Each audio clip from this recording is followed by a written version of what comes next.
if I were to build a company, how do I prevent my company from getting complacent? Just seems to be something that you see all the time, consistently. You see companies getting complacent and then slowly dying off or having to rebuild from the ground up. How do you prevent that? And maybe it's inevitable, but how do you prevent it from being something so catastrophic? Welcome to Venture Step Podcast, where we discuss entrepreneurship, venture trends, and the occasional book review. I'm your host, Dalton Anderson. Nike is losing billions once the undisputed king in sportswear is at a decade-low stock price, while challenger brands like Hoka and On Cloud are taking their most loyal customers. How did a gritty company built out of the trunk of a car in Oregon lose the plot? In this episode, we're going to be discussing just that. We're going to talk about the background of Nike from the founding to all the way to the present. And we're going to do so with a book review of Phil Knight's book, Shoe Dog. And then we're going to have a presentation. I'll be sharing my screen and walking through the slides.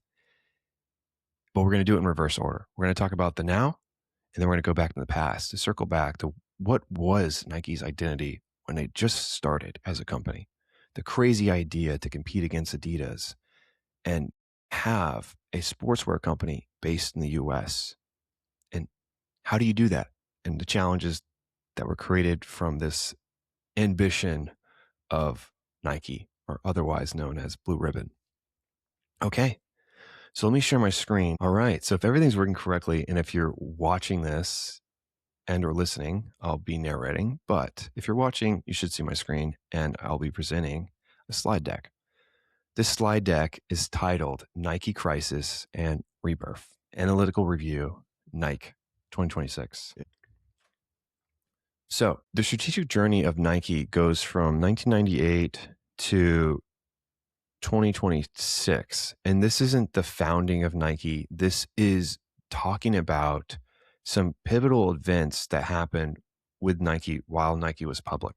So Nike went public in 1980, and something happened in 1998 was when there was a big fuss about the labor quality and conditions, the labor conditions of the workers working in the factory. And Phil Knight had came out and said, hey, we're going to make this right.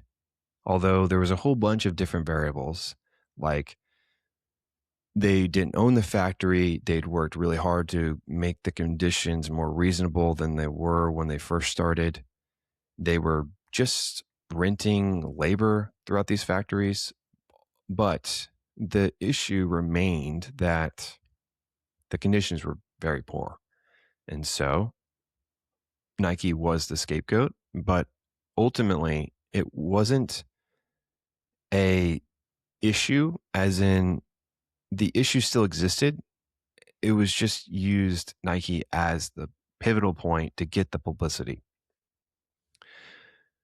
So from then they transitioned and made amazing progress with the conditions of warehouses and factories across the globe, and they became the gold standard.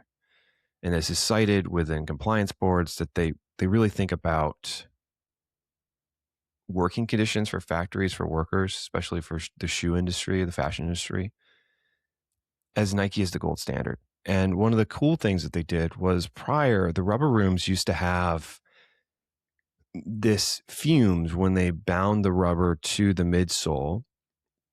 There was a whole bunch of toxic fumes that you would get exposed to that was carcinogen, and they would cause cancer, and they just really weren't healthy to be around. They invented a different way to do it with water bonding, which removed 97% of the toxic fumes that would occur. And then Nike open sourced it. They gave it to all their competitors, and of course they wanted it. And it greatly improved the workplace environment for factory workers in general, because they no longer had to breathe in the fumes in the disastrous rubber room. So that's one thing.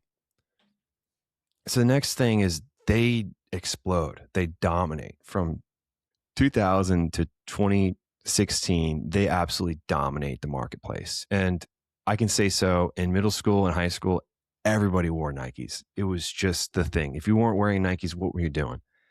And then in 2017, they switched to direct selling.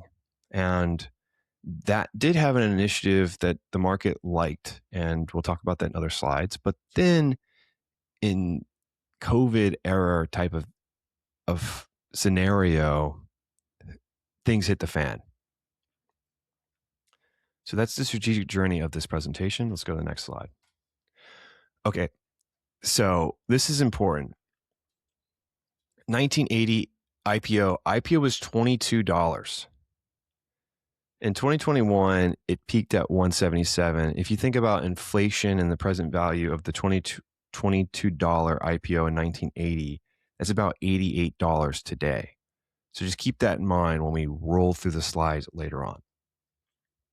But you can see how a lot of value has been created, and this probably includes stock splits. I'm not familiar with how many stock splits Nike's had, but I'm sure that they did expand the shares pool, because I think originally they only released 2 million shares. Okay, so as I said, the labor crisis. The labor crisis was created using Nike as the PR, and it wasn't a good look. Although Nike wasn't solely responsible for the factories, and they weren't the only people in the industry doing that, it was still a problem, as I said. And so they took initiative, they took full ownership, and they were like, we hear you, we'll make it right. And they made it right. They became the gold standard, as I said, and they released technology not only for themselves, but for their competitors to make workplace environments better for factory workers. One thing to point out on this is the stock price collapsed 58% because people were super pissed. So they had to make it right, and the market responded with them reducing the share price because the speculative value reduced because of the brand perceptions. After that, there was this pivot, as I said, this digital era pivot. And that was really spearheaded by Mark Parker. It's fine that they did this. And I think that there was just an overcorrection with people wanting to have a direct relationship and a closer relationship with their customer, and owning that brand relationship to make sure that they control the messaging, the experience, the shipping. And they probably got some kind of reports they'd get from people complaining that third party or wholesalers, they didn't care about the customer, and it affected the image of Nike more than did the brand. I could see how they spun it, whatever type of way. You can get that perspective. But the problem was they overcorrected, and they went all in. They said consumer direct offense is what they called it. And they attacked it viciously, and they went fully direct, and they exited quite a few of their wholesale relationships, which really the wholesale relationships were the reason why Nike was successful in the first place. Nike was always perpetually never had any cash. They're pretty much floating their balance. They were overdrafting. They never had enough cash. They threw it all into growth. And the one thing that really cemented them as an innovative company at the time for consumer product was their futures, Nike futures. Nike's futures were wholesaler agreements with Nike to get a 7% discount off of what normally would cost to purchase at a wholesale market rate if you purchase 6 months in advance. If you had 6 months in advance orders, then you could then take that to the bank and say, hey, I've got all these guaranteed orders. I've already got the cash. Let's raise more money. But that relationship over time, as we see now, was seen as unimportant. And that's a critical misstep. So they go all in. The new CEO, John Donahoe, goes all in on this direct to consumer, and they make it very aggressive. It was already a big initiative by the company, and it did increase their stock price. But what happens during COVID, if you don't have a resiliency within your distribution and your customer base and how you're accessing that customer, which is otherwise known as omnichannel, then you could run into issues if something unexpected happens, like COVID. So when COVID happened, they had a massive inventory that they couldn't get rid of. They got rid of their presence in wholesale markets. And so they weren't in Foot Locker and these other brick and mortar stores. And they took up a considerable amount of retail space. And you think about Nike, you think about basketball, football, running. And if you just remove that from the equation, something needs to fill the void. An opportunity gets created, an opportunity for other brands that typically wouldn't have been able to get space. There was a big void and someone needed to fill it. Then there was margin decay because there's just all these hidden costs that they didn't think about. Whereas wholesale is guaranteed, they pay for it, they handle all the other stuff. Whereas Nike was taking on all the other unknown stuff that they didn't know about. And this is similar in insurance, where if you wanted to go direct to customer, the customer may not know what data they need to provide. They don't understand the insurance policy. You've got to find the customer, you've got to acquire the customer, and then you've got to remarket to the customer. And you've got to do all of that. Those are dynamic costs. There is no understanding of what it does or doesn't cost. You've got to determine that yourself. Whereas if you have a wholesale relationship, you know what things cost. And if you flip it back to insurance, if you have a agency relationship, you know what it costs because it's a fixed fee, it's commission, similar to a wholesale market in this example. So with this opportunity that was created by the void, other companies filled the space. So Hoka and On Running are one of the most notable of the four or so for running specifically. Hoka was this maximized cushioning. They were recommended by doctors. If you had any shin splints or were feeling aches in your knees and you needed less stress on your joints, Hoka was recommended by podiatrists. And On Running took over the casual marketplace, like the running casuals. They're not as hardcore as Hoka, but both of these have cult followings now, which were spaces that Nike definitively operated and owned.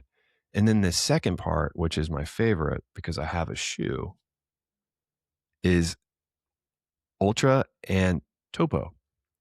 So Ultra and Topo are different types of brands, and they really specialize in like hardcore running and this biomechanical niche.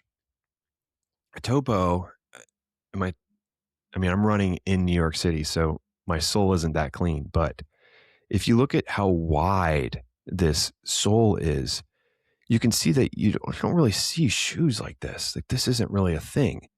And it's done this way because when you run, your toes naturally want to spread out and grip.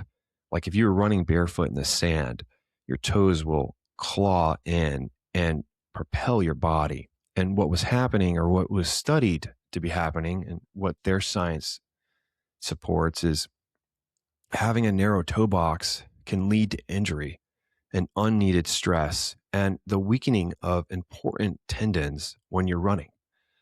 So as a runner, I was like, whoa, that's not good. I'm actually having some problems here. My feet hurt, this and that. And so I tried these different brands, and I really like Ultras and Topos. And I think Topo was the co-founder of the barefoot shoe, the one with like the weird toes that stick out. So that person is really deep on shoes, but I'm not familiar with the background of the founder of Ultra, but I like their shoes. I've got multiple pairs. This is the sprinting version. It's only meant for sprints, short runs, anything under 5K, anything over 5K. This is not good, but this is their, I think, Alente 4. Very flexible sole. The mesh is really nice. It's super comfortable. And once again, the wide toe box. You never feel like you are constricted, and it strengthens your toes. But if you were going to try out these shoes, just beware that your body is not used to, one, running in shoes that have a wide toe box. Two, this has zero heel drop, because they believe in zero heel drop for most of their shoes. And I would say the typical running shoe might have 9 or so millimeter heel drop. This has 0. So it's going to put a lot more stress on your foot, but overall the stress is supposed to strengthen your foot instead of weakening your foot. I would suggest that if you were going to start using the shoe and you're running and you're not a consistent runner, I would maybe walk in the shoes for a bit on your running trail and then go on short runs, but don't overdo it. Maybe every 2 weeks until you really get used to it, and then start running in it consistently, because it does have a toll on your feet. But they get stronger, and then you've got bulletproof feet. So I'd rather have bulletproof feet than weak feet.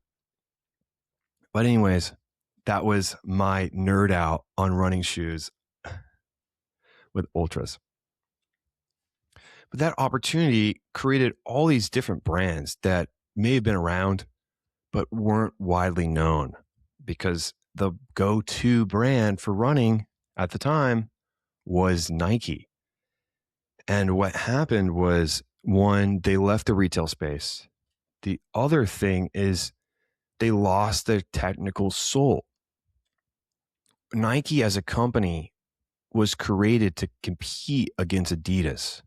Adidas was the market dominant worldwide. Adidas and Puma. Adidas had a bit of a head start in the US, but Puma was still pretty big. And Adidas, in this instance, they were the Goliath. And the only way that Nike could compete is to be innovative. New types of soles, new coloring of the shoe boxes, a new approach of shoes in general. And so their slogans for some of their shoes, like the Air Presto, was a t-shirt for your feet. The Air Huarache was, have you hugged your feet today? And it's just fundamental to the company of how deep they were on experimentation and innovation with footwear in general, with Bill Bowerman and Jeff Johnson. Johnson and Bowerman were these fanatics. That's all they did, was think about better versions of shoes. We're constantly experimenting, especially Bowerman, especially in the early onset of Nike. Bowerman was the one who created the waffle shoe, the iconic Nike waffle shoe, using a waffle maker. He was the one who was on the early era of creating Gatorade. He wasn't the one who made Gatorade, but he was working on Gatorade type of stuff way before Gatorade was around. He was the one who was experimenting with this new rubber track, polyurethane.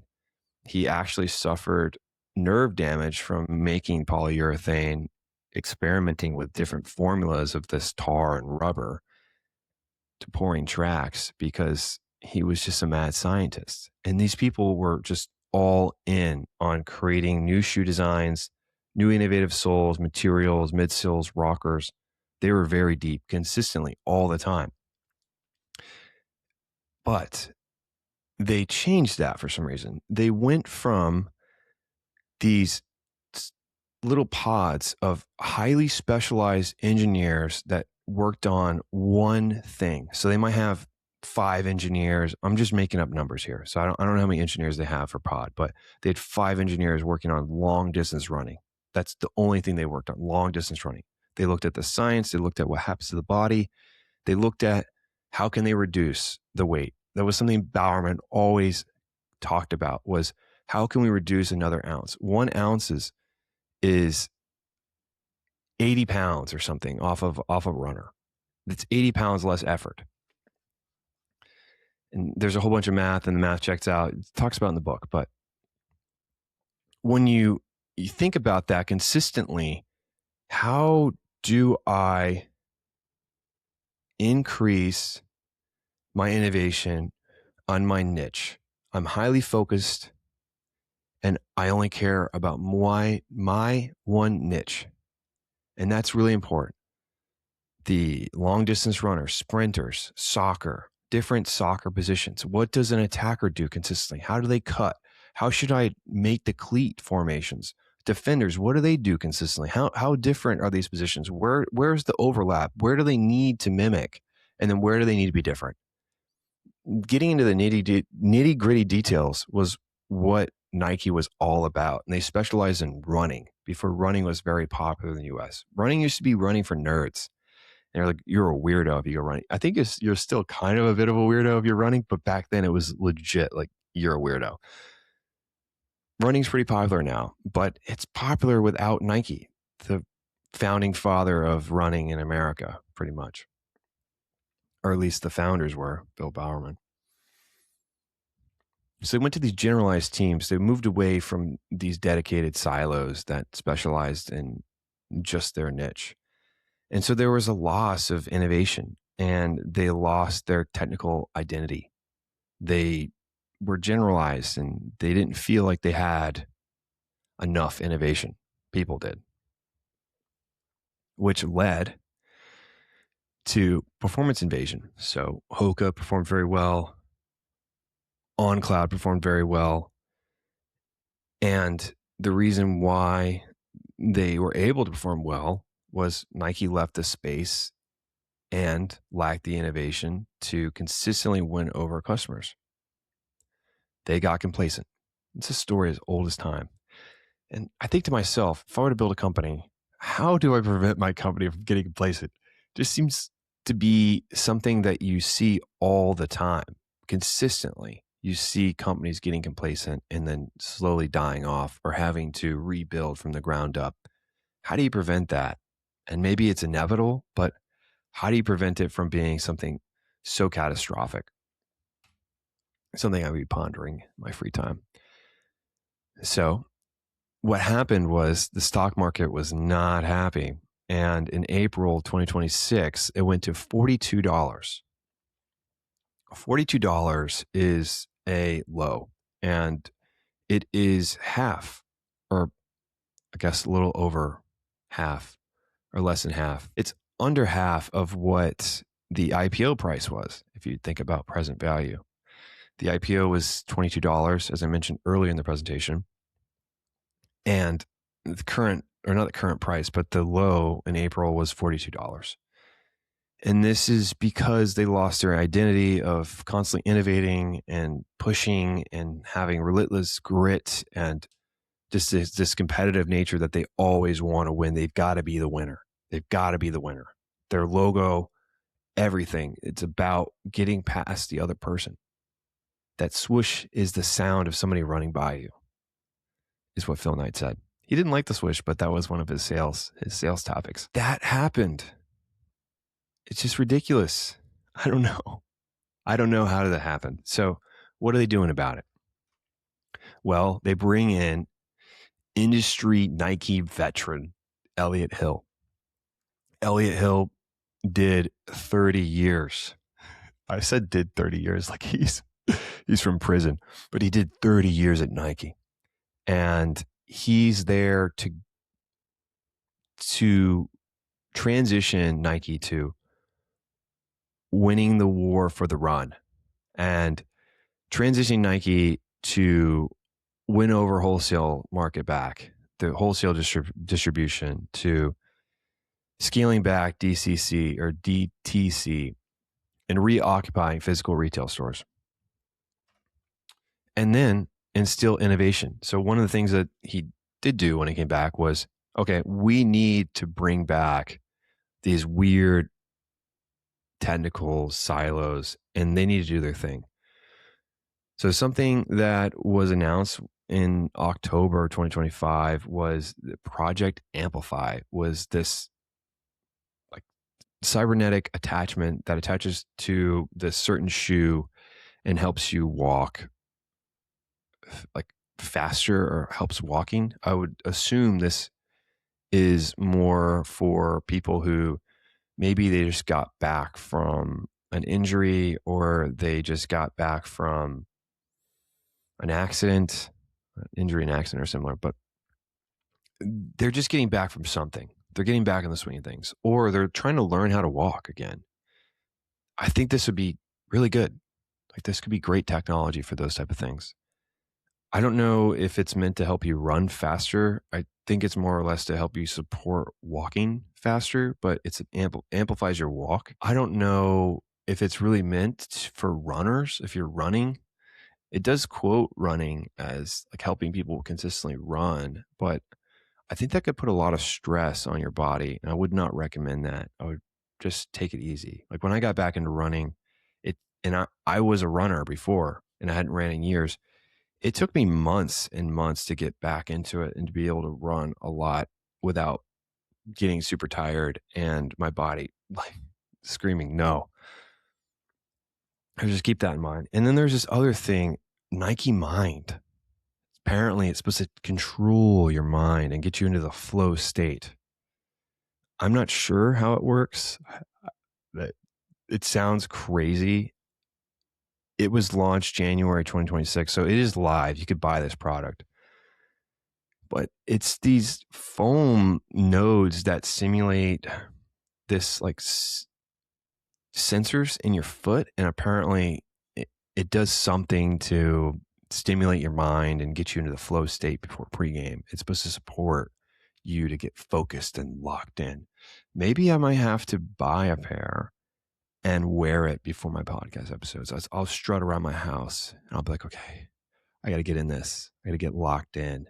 The podcast is about to go live. Just the development of Nike is different, where they went from this hero archetypes of Bill Bowerman and Johnson and Strasser and all these other people to this lifestyle hype direct to consumer. And then now they're going back to the technical specialists. And these are the citations.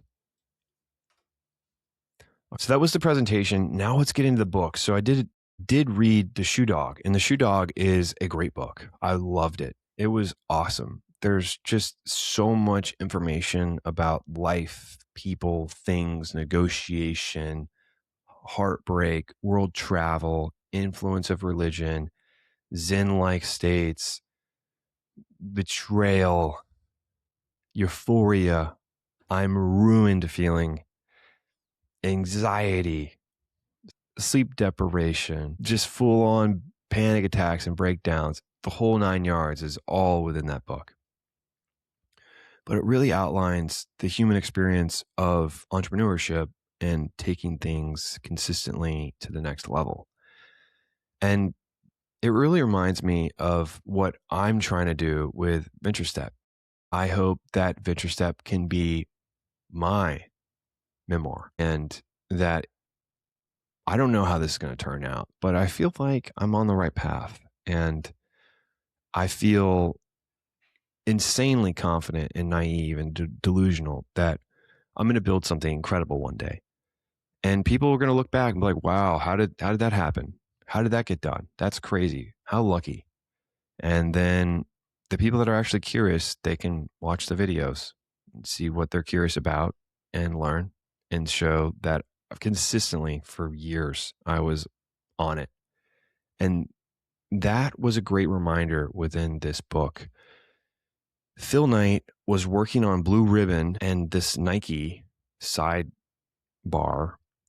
Blue Ribbon was the original company when he went over to Onitsuka Tiger and pitched Tiger for them to give him distribution access to sell Tigers in the US.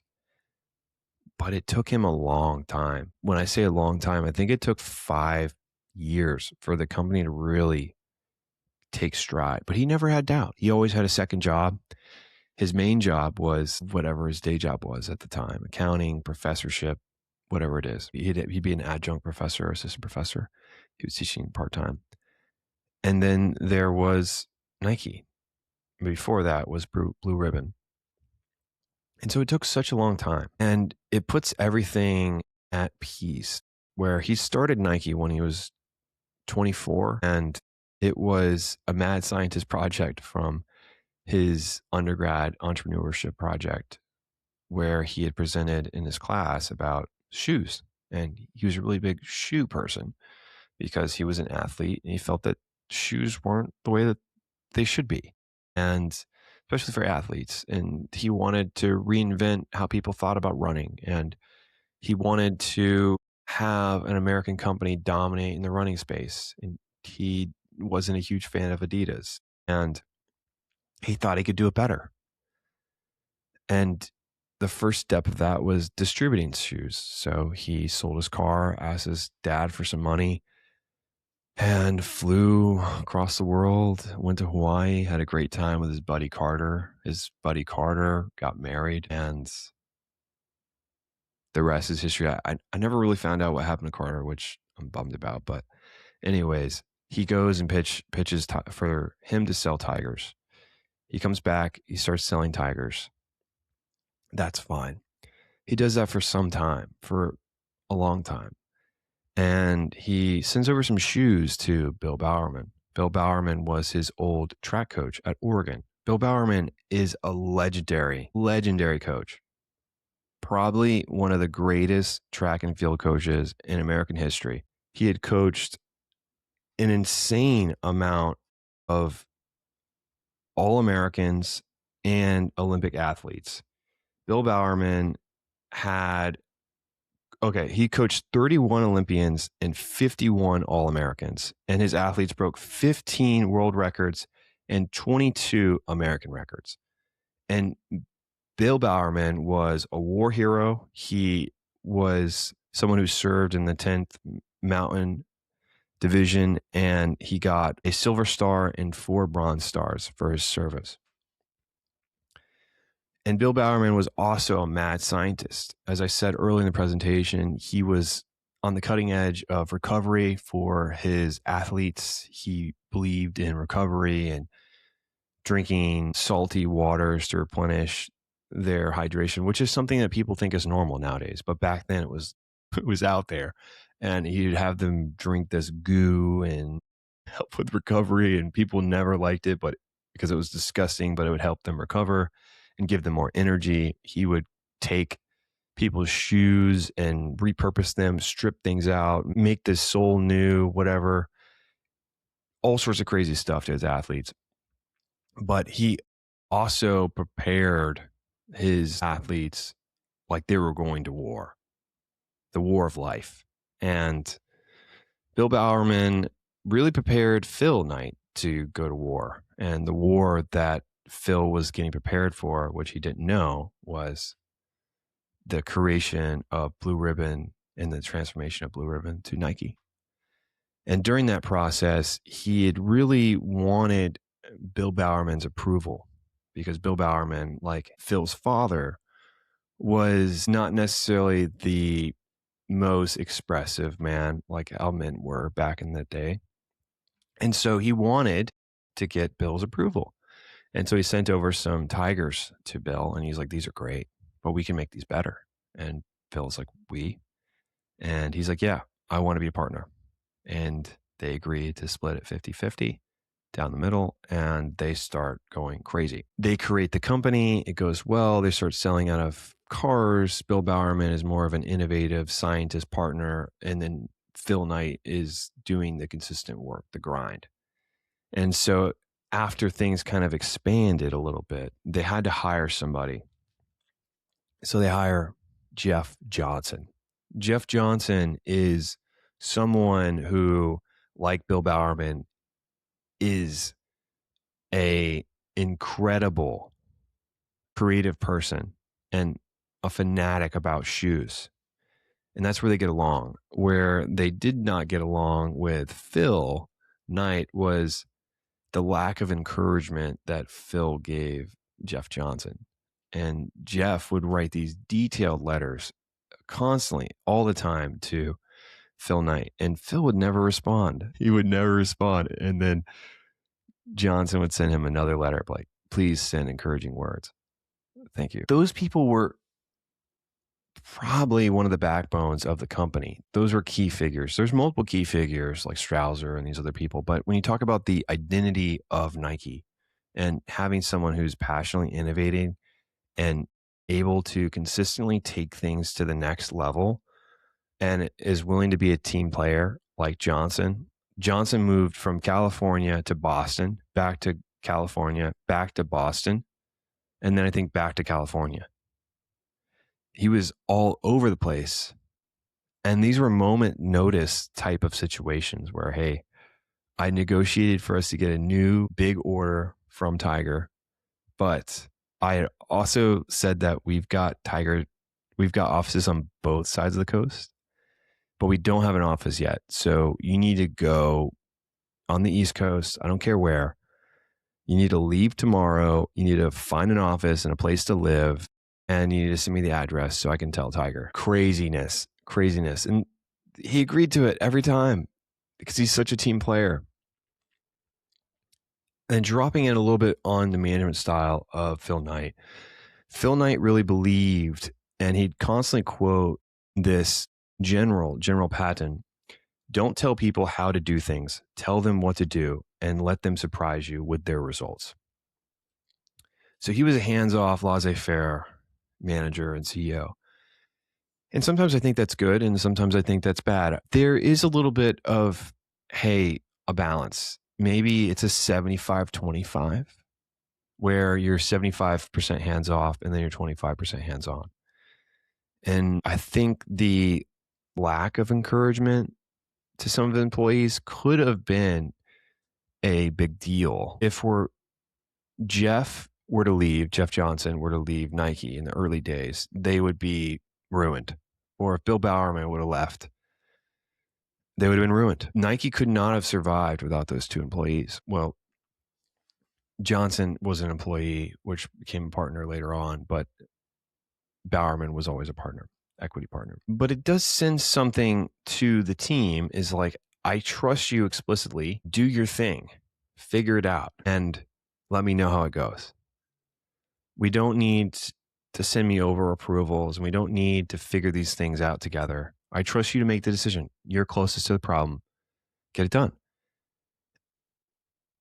And people enjoyed that because if you think about it, you could get frustrated with feedback or lack of feedback from your boss. But if you're constantly having to get feedback from your boss, then that's not fun either.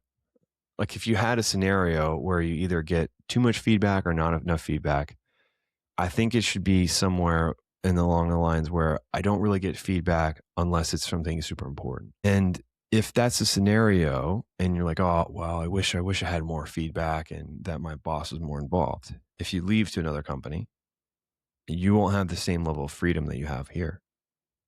That's kind of the vibe.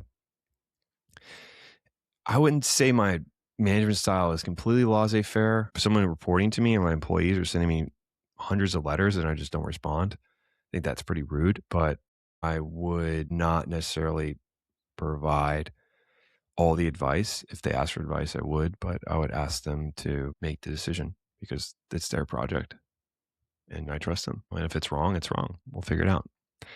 My old boss, Tom, always used to say, no one's going to die, and no one's going to die over shoes, and no one's going to die over insurance either. So it's not a big deal. So I went over the management style, and then the next thing that was important was the innovative qualities and the cornerstone of Nike. As I said earlier in this podcast, that Nike was the innovator. Nike was going up against Goliath. Their Goliath was Adidas. Adidas could pay big, massive contracts to athletes. They had apparel, they had shoes, they had it all. And Nike legitimately could not compete. They could pay for people to wear their shoes on movies, shows, athletes, stars, social media, when it became a thing. Social media is not at the time a thing, but social media is like in that era was papers and people wearing stuff, photographs, press, that kind of thing. All of that, all Nike had was innovation. And they had to stick out. So one of the things that they did, I think the easiest thing that they did to be innovative was they made colorful shoes. Shoes back in the day were not colorful. Nike made very colorful shoes, high contrast colors. They popped. The other thing they did was they changed the color of their shoe boxes. They went from a blue and a black to bright orange. That bright orange Nike shoebox is iconic because back in the day when Nike was becoming a company, all the shoe boxes were similar colors. And then Nike was like, we need to stand out against the wall of blue and black. We need bright orange. And bright orange became a staple within Nike. They did all sorts of things to try to be innovative. But first thing that they did was try to pop. They tried to pop off the page. And that was the colors of the boxes and the shoes. But what about the shoes? The shoes are important. You can have cool colors, but what about the shoes? They were insanely innovative here. They were the first to change the sole, the waffle sole. They changed the rocker, and the waffle sole was created by Bill Bowerman with his wife's waffle maker, which he got reprimanded for because he ruined her waffle maker. And then I think he ruined like 3 more waffle makers before he perfected the formula and sent it over for the factory to create samples. The waffle maker shoe, the air cushioned Air Maxes for Air Jordans, just the level of innovation that they had, the Gatorade stuff I talked about, which wasn't them. They didn't invent Gatorade, but they were just constantly just every little thing Bowerman was getting his hands into. He was inventing the new track formula with the softened track. And the reason why he wanted the waffle shoe was because he wanted something to grip this new type of track better. And he's like, this will do it. And so he did a sample. He created all these formulas and ruined those waffle makers, created a sample with the factory, and then he threw it on an athlete's shoe and had him run a race. He killed it.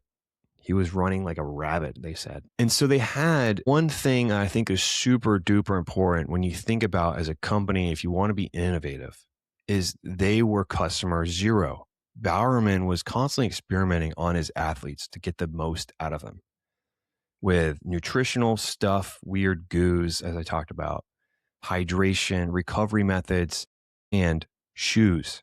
He was customer zero. He was trying everything to get the most out of their athletes.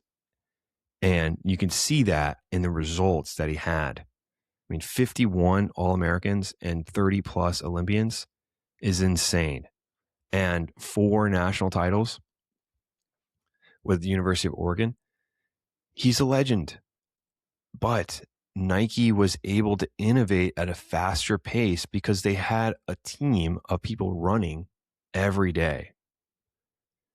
And guess whose shoes got messed with? Those athletes, which gave Nike an insane competitive advantage, which is important when you're thinking about building a company and you're launching a product.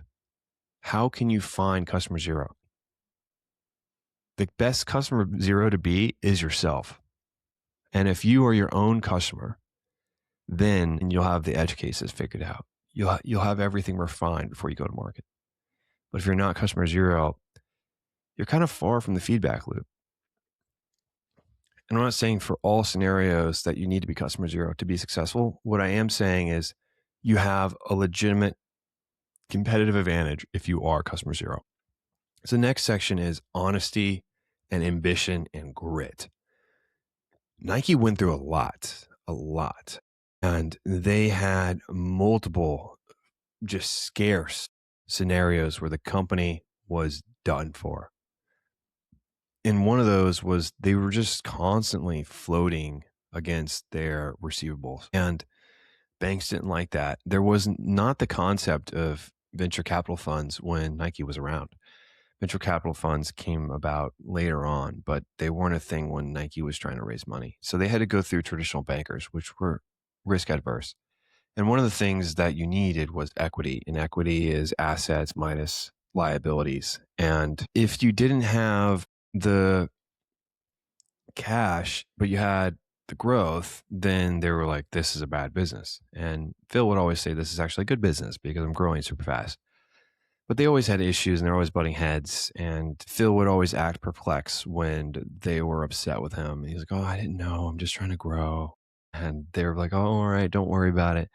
But at certain times, it just reached a point to where they were like, no.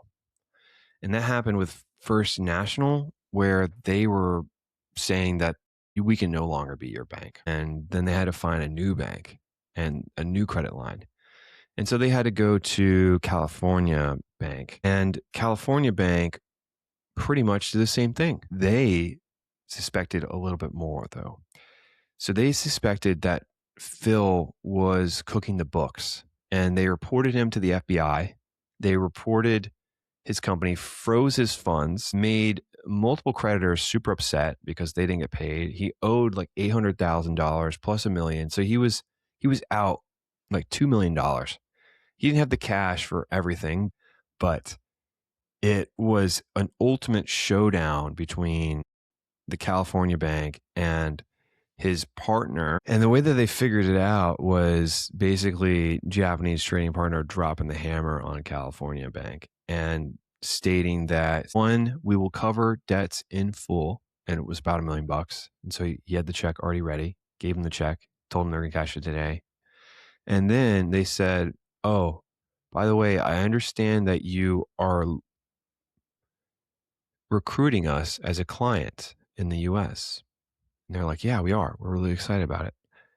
And then he said, well, you should stop doing that. It's a waste of time now. And they were like, are you sure about that? And he was like, yes, you in no terms will be doing business with us ever again, which was really cool. It was a really radical hammer drop in the book. I was like, wow. So, but the accounts were frozen. And then Niso Iowa, the Japanese trading company, was the savior, Mr. Ito. Ito saved Nike. And then they had another battle about honesty and grit, which was the battle with their old trading partner, Tiger. So Tiger was trying to replace Nike. Nike found out about it in an unethical way. They stole files from their briefcase while the guy was going to the bathroom because he kept pulling it out and looking at it. And so Phil went in his briefcase, stole the files, read the files, and then they got him back in their briefcase the next day. It was like a spy movie.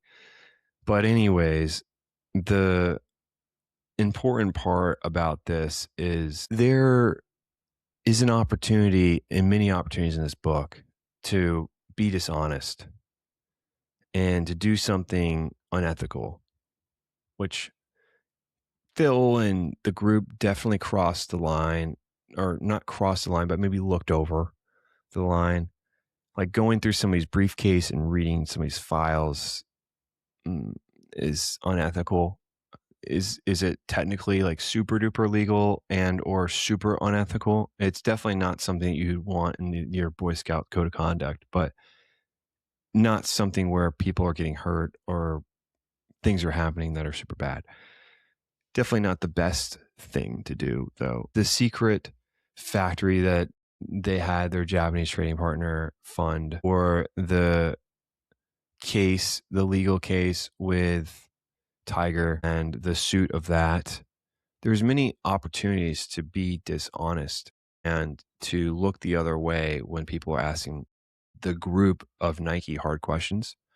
But they always were honest and straight up, even if they were scheming and they got caught in a scheme like the secret factory, or they were getting asked about some of their miscomings and the things that they did, like Phil Knight hiring a spy on the Tiger Group to find out whether or not they were seriously thinking about replacing us and breaking contract, and the fact that they were, to just being honest about the company situation where people were trying to hardball them. They just said straight up, like, okay, well, if you want equity, sure, get it. We're negative $20,000 in the bank. Like, what are you fighting over here? You're fighting over an empty piece of pie.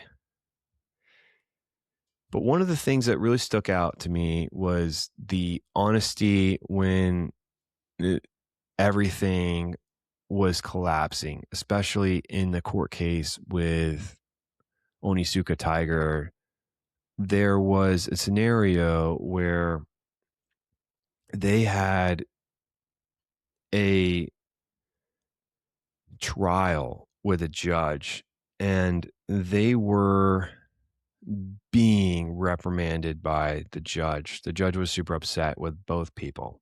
He was upset with Nike, he was upset with Tiger. And one of the things that they were doing is they had better lawyers, they had more resources, they were a way bigger company, and they were painting Phil Knight in such a bad picture, and they were grilling him. And so it wasn't going well, but they always were honest. And there was no definitive proof. It's more or less hearsay. Some memos here, some memos there, but most of it was objective. No, sorry, subjective and not objective.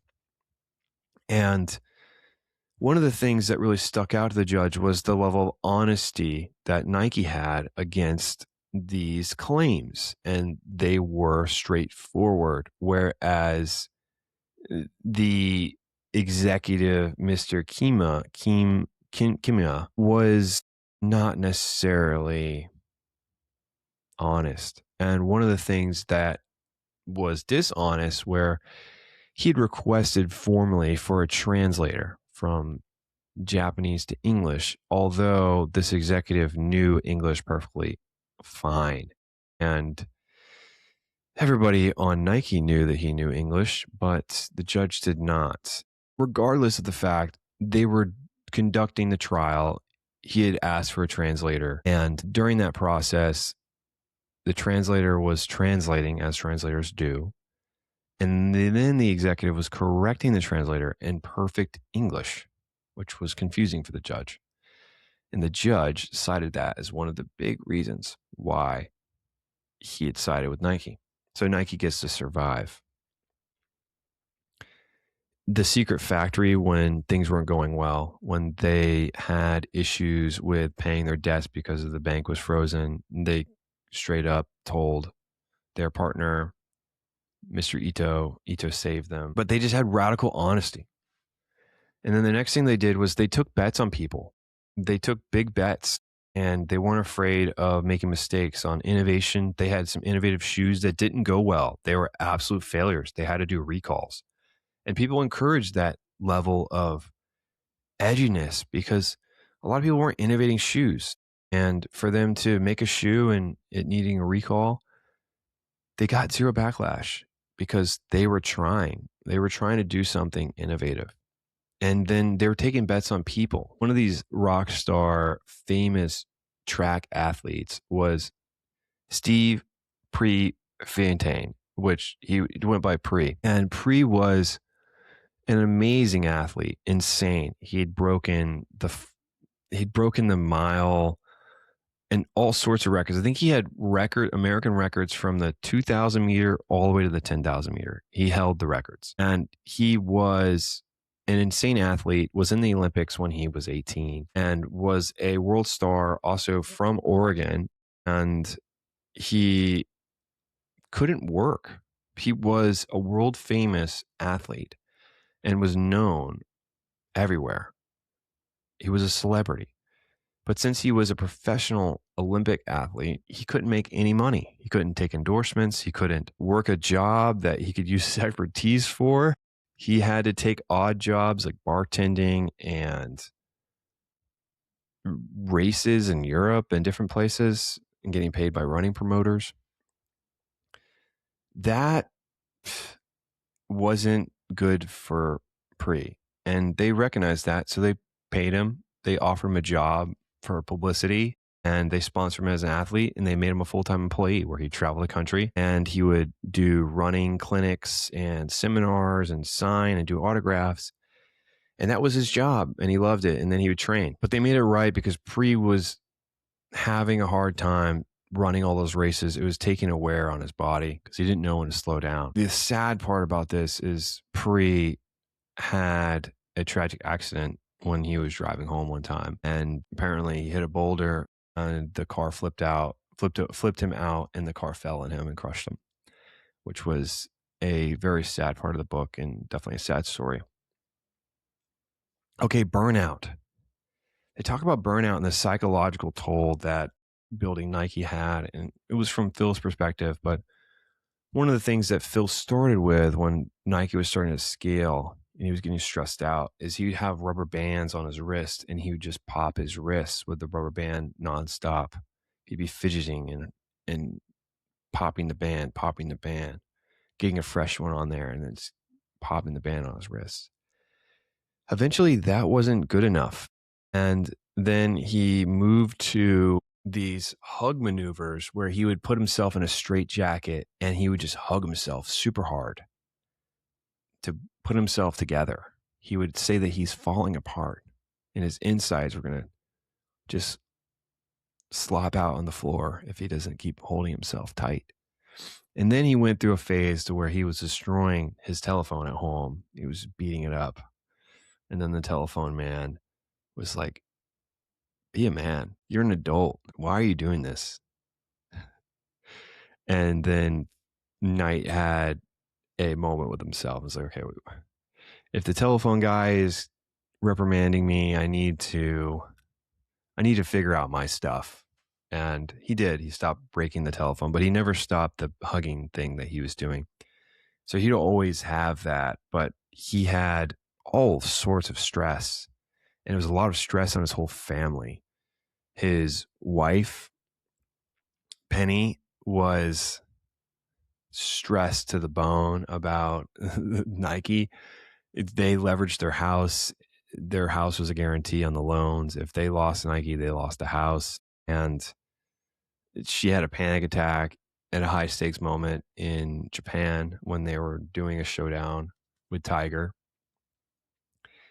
One of these scenarios, they had massive debt and were constantly exposed to wild scenarios of their bank getting frozen, to the government suing them for $25 million, to figuring this all out on a shoestring budget and making it work was incredible. But it's really with the team that Phil had recruited and built.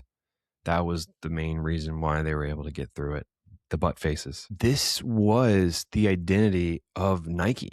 Nike was an innovator. They were a go-getter. They were a hard charger. They were just the elephant in the room. And that's faded. They've lost the passion. They've lost the drive. And that's been replaced by the new elephant in the room. These other companies. There's multiple elephants. They're little baby elephants right now. Maybe hippos. Baby hippos. Hippos are cute, but they're mean. So maybe a baby hippo. Baby hippo, multiple instead of one elephant. But the market has changed. There's a lot more money in the market. Running is more popular. It's mainstream. There's a whole bunch of running clubs. There's plenty of companies like Bandit. I didn't even mention, but Bandit has a run club. They're a high-end apparel company. And there's other high-end running apparel companies or high-end sports companies that don't even offer shoes. They just do apparel. And then there's people that just do straight out. They're like, we're going to make the best shoes. And they're highly specialized in their niche. And Nike moved away from that and they opened up a lot of opportunity for other businesses. So to bring this all in, you need to ensure your company or the company that you're working on or your team doesn't lose their edge. And how do you recognize that you're losing your edge? Well, what gave you success in the first place? Were you successful before? In Nike's case, they were innovative. They were hard chargers, and they just did what they had to do. They gritted through it, all the challenges, and they took risks. They took bets on people. If that's what you used to do, and you completely alter that, well, then you're going to probably have issues. And so what is your team really good at? What was your success with your team or your company? What triggered it? Why did you shift from what your foundation is? You should build off your foundation. Okay, well, I can't necessarily do these things anymore because of X reason the company's scaled. Okay, well, you put in a small rule. Okay, you can't do X, Y, Z. Like in the example of Nike, when Nike was growing, they had a pretty lax outfit and attire for the company. They changed that and they made it so people had to dress formally. And I think it was formal the whole way, but no business casual. But that was a change and people didn't like it. People protested, but people moved on. That was something that evolved the culture, but it didn't replace it. And it it seems as if when you're at a loss, you should go back to your foundations. If you don't know where you are in life, you should go back home. Figure out who you are.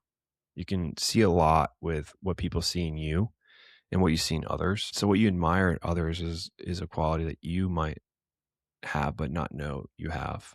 Or what you relate to with others is a quality that others have that you just don't recognize within yourself. What you admire in others is what you potentially want to have but don't. And then what you don't want, you can discard. But it's easier to do that if you have a comparison. And so it's to go back to your roots, either home, your friends, whatever it is, bring it back and build on it and innovate and explore and learn. Be human and be compassionate. Act with empathy and be awesome. Just do that day in, day out. I'm sure you'll have a great, great life. That being said, I definitely recommend Shoe Dog. Love the book. Thanks, Phil Knight. Thanks for the innovation. Thanks for the stories. Thanks for the laughs. Of course, wherever you are in this world, good afternoon, good evening, and good morning. Thanks for listening. Listen in again next week. Goodbye.